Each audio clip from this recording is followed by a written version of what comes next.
Petit point leçon. Dans cette vidéo, nous allons voir comment passer de la valeur absolue à l'intervalle. Donc, il y a une petite liste de 5 étapes à faire. On va les suivre à travers 2 exemples. Donc, au départ, on a une inéquation avec une valeur absolue. Là, on nous dit valeur absolue de x moins 3 est inférieure ou égale à 7. Première étape, le nombre après le x dans la valeur absolue. Donc ici, le nombre après le x dans la valeur absolue, c'est moins 3. Et on nous dit que c'est l'opposé de m. Donc on regarde le nombre après le x c'est moins 3, on change son signe et on obtient m. Donc si on change le signe, on obtient juste 3.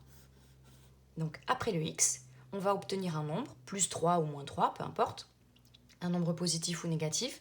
En changeant son signe, on obtient m, le milieu. Donc ça c'est la première étape, on a trouvé le milieu. Deuxième étape, le nombre après inférieur ou supérieur, c'est d, la distance. Donc là, on voit que d, c'est 7. Troisième étape, sur une droite graduée, on place m, donc on va placer 3. Et des deux côtés, on fait un trait à d de distance. Donc là, on a mis le milieu et la distance, on doit mettre 7 des deux côtés. Donc si je calcule 7 d'un côté, je vais arriver à 10. Et si ici, je calcule 7 de l'autre côté, je vais arriver à moins 4. Donc je fais en fait 3 plus 7 pour trouver 10 et 3 moins 7 pour trouver moins 4. Et on fait un trait des deux côtés. Voilà. Donc là, on a mis le milieu de l'intervalle et la distance entre les deux. Quatrième étape, si le symbole était inférieur ou égal, ou alors si le symbole était supérieur ou égal. Ici, le symbole qu'on avait au tout début, c'est inférieur. Donc, on est dans le premier cas. Si le symbole était inférieur ou égal, on colorie l'intérieur de ces deux traits. Donc, les deux traits que je viens de mettre ici, je colorie l'intérieur de ces deux traits. Et on met les crochets en conséquence. Comme il y a marqué strictement inférieur à 7, il n'y a pas la deuxième barre du égal, ça veut dire qu'on ne prend pas les bornes de l'intervalle, donc crochet ouvert. Voilà.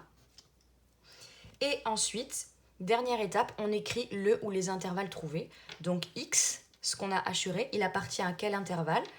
L'intervalle qu'on a assuré, c'est un seul intervalle. Il commence à moins 4 et il s'arrête à 10 en mettant les crochets comme il faut. Donc on a trouvé notre intervalle. Ça veut dire la distance entre x et 3 doit être plus petite que 7.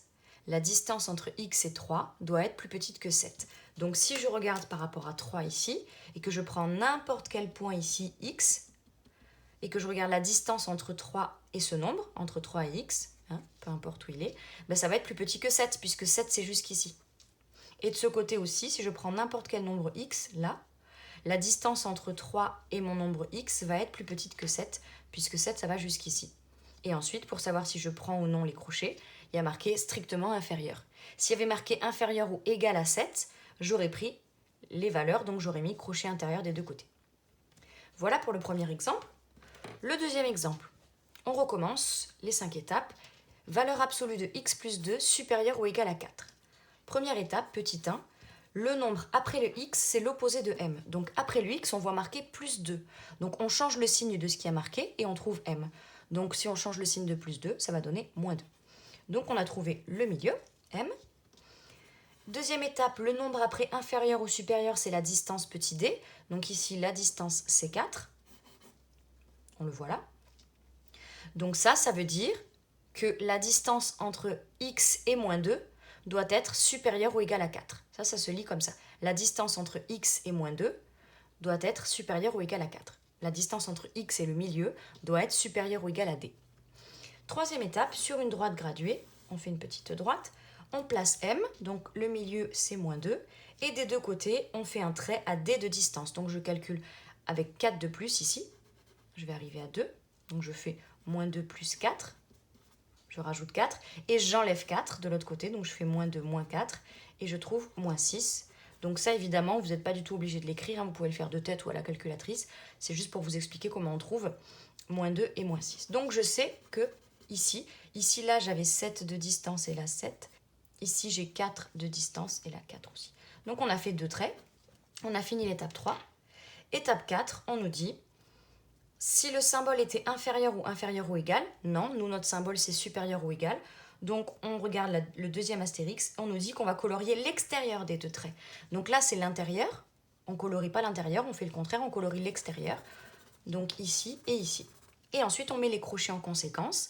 Donc là il y a eu marqué supérieur ou égal, donc on va prendre les valeurs. Donc on regarde le premier intervalle, ce que j'ai colorié ici, et je vais prendre la valeur -6. Donc je mets les crochets qui vont vers ce que j'ai hachuré, je prends la valeur -6, et quand je regarde le deuxième intervalle, je vais prendre la valeur 2, donc mes crochets vont vers ce que j'ai hachuré. Donc voilà, j'ai hachuré 2 morceaux. Dernière étape, l'étape 5, on écrit le ou les intervalles trouvés. Donc là, comme il y en a 2, je mets que mon nombre x, ce que j'ai hachuré, il appartient soit au premier intervalle.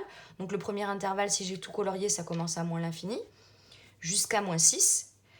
L'infini, on ne prend jamais, puisqu'on ne peut jamais atteindre l'infini, donc les crochets sont toujours ouverts. Et -6, par contre, j'écris le crochet que j'ai mis. Voilà. Comme il y a 2 intervalles, je mets le symbole union. Et le deuxième intervalle, ça commence à 2. Jusqu'où? Jusqu'à la fin, donc jusqu'à plus l'infini. Et comme tout à l'heure, l'infini, on ne prend jamais, puisqu'on ne peut jamais aller jusqu'à l'infini. Donc, crochet ouvert pour la fin. Et donc là, j'ai trouvé ma réponse. Donc, on vérifie un petit peu.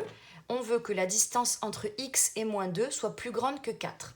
Donc, quand on regarde tous les nombres qu'on a coloriés ici, là et là, tous les nombres possibles x, quand on regarde par rapport à -2, la distance entre -2 et x, là on voit bien qu'elle est plus grande que 4, puisque ici j'ai 4. Donc tout ce que je colorie après, c'est plus grand que 4. Et de l'autre côté aussi, si je colorie des nombres ici, par rapport à -2, je vais avoir plus de 4 de distance. Et comme il y a marqué supérieur ou égal, je prends les nombres.